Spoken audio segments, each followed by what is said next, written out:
has posted them online for the world to see. The painstaking process to preserve a tiny piece of history more than 2,000 years old. In these delicate pieces of ancient parchment, you can see the text of the Ten Commandments, Genesis, Psalms, many of the writings that make up the Bible, as well as other non-biblical books.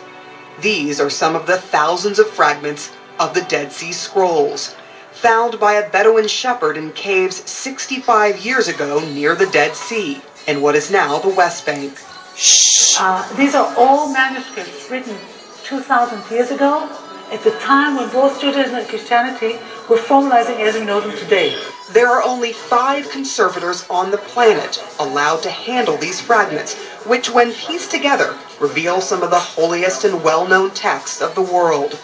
Now, they're available for anyone to see and study online, a joint project between Google and Israel's Antiquity Authority.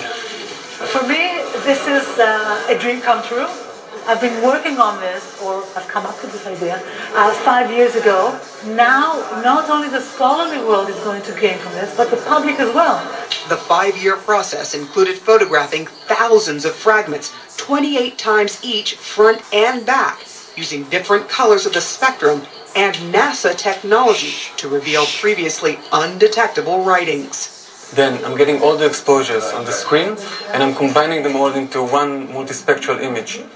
We're going to integrate at this point the infrared image of this part, exactly this part, and now secret writings are going to be revealed by the infrared image.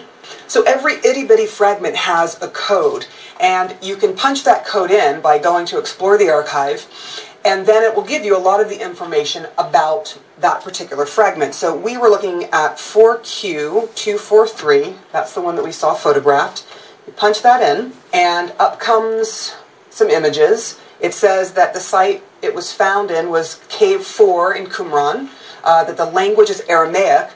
And then if you click on any of these photos, you can zoom in to an incredibly tight picture and see just the finest of details. Google's mission is to organize the world's information to make it universally accessible and useful. And it's hard to think about more important content than the scrolls that have such significance to so many people worldwide. In the 1950s, the scrolls were photographed, and last year, 5 of the 900 manuscripts were put on the internet. But for this project, nearly all 900 manuscripts are online, and 1,000 of the fragments have been enhanced by the new technology. Controversy has followed these scrolls from the day they were discovered. Arguments abound over who actually wrote them and who owns them. Now that they are available to the entire world for crowdsourcing, who knows what new controversies or perhaps answers can be uncovered in these ancient writings. Sarah Seidner, CNN, Jerusalem. Just about 12 hours left before potentially we take the plunge.